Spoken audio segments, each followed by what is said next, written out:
नमस्कार दोस्तों, भगवान श्री कृष्ण कहते हैं, आत्मा को शस्त्र काट नहीं सकते, अग्नि जला नहीं सकती, जल गला नहीं सकता और वायु सुखा नहीं सकती। अर्थात मनुष्य के ध्येय में स्थित आत्मा अमर है।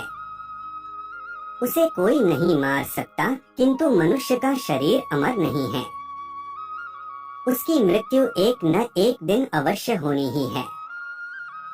जिसका जन्म हुआ है उसकी मृत्यु भी निश्चित है।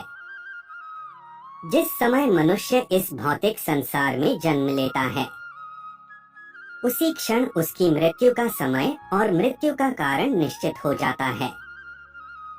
मृत्यु एक ऐसा विषय है जिसके बारे में हर मनुष्य जानने की जिज्ञासा रखता है। मृत्यु से पहले होने वाले आभास, मृत्यु के बाद आत्मा की यात्रा, पूर्व जन्म और पुनर्जन्म का सत्य आदि कुछ ऐसे सवाल है जो हर किसी के मन में उठते हैं। लेकिन हमारे प्राचीन ग्रंथों में मृत्यु से जुड़ा लगभग हर रहस्य उजागर किया हुआ है। गरुड़ पुराण में जीवन से लेकर मृत्यु तक और उसके बाद आत्मा के सफर के बारे में विस्तार से जानकारी दी गई है। गरुड़ पुराण में भगवान विष्णु ने गरुड़ को मृत्यु के पश्चात होने वाली घटना बताए हैं। नरक लोक की यातनाएं, स्वर्ग लोक और स्वर्ग लोक के पश्चात पुनर्जन्म, इन सभी विषयों के बारे में बताया है। पृथ्वी पर जन्मा हर जीव जीवन और मृत्यु के चक्र में फंसा हुआ है। जिस प्रकार जन्म सत्य है उसी प्रकार मृत्यु भी एक शाश्वत सत्य है जिसे कोई ठुकरा नहीं सकता। इसलिए मृत्यु पर विजय पाना असंभव है। ईश्वर की इच्छा के बिना कोई भी मनुष्य उसकी आयु से अधिक एक क्षण भी जीवित नहीं रह सकता और हर व्यक्ति जीवन के एक कटु सत्य को जानता है। लेकिन फिर भी वो मृत्यु को लेकर भयभीत रहता है। गरुड़ पुराण में कुछ ऐसे संकेतों के बारे में बताया गया है जिन्हें यदि हम जान ले तो हम पहले ही ये जान सकते हैं कि हमारी मृत्यु का समय अब निकट आ चुका है। तो चलिए आज के इस पोस्ट में हम आपको बताएंगे भगवान विष्णु ने गरुड़ जी को मृत्यु से पूर्व मिलने वाले ऐसे कौन से संकेतों के बारे में बताया है। मनुष्य को मृत्यु से पहले मिलते हैं ये 7 संकेत। गरुड़ पुराण के अनुसार जब इंसान की मृत्यु निकट आती है तो उसकी परछाई उसका साथ छोड़ देती है। ऐसे मनुष्य को तेल और पानी में अपनी परछाई या प्रतिबिंब दिखाई नहीं देता है। अगर किसी व्यक्ति के साथ ऐसा होता है तो उसे समझ लेना चाहिए कि उसका अंतिम समय अब निकट आ चुका है। जब भी किसी मनुष्य की मृत्यु निकट आती है तो उसे अपने आसपास अपने पूर्वज या पितृ दिखाई देने लगते हैं। उसे अपने पास अपने पितरों की मौजूदगी में महसूस होती है।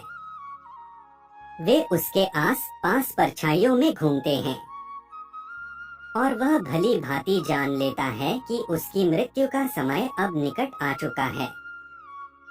जब भी किसी इंसान की मृत्यु निकट आती है तो उसे अपनी शरीर से एक अजीब प्रकार की गंध आने लगती है जो उसे बिल्कुल भी अच्छी नहीं लगती है। इस गंध को सूंघते ही उस मनुष्य को समझ जाना चाहिए कि उसका अंत समय अब निकट आ चुका है।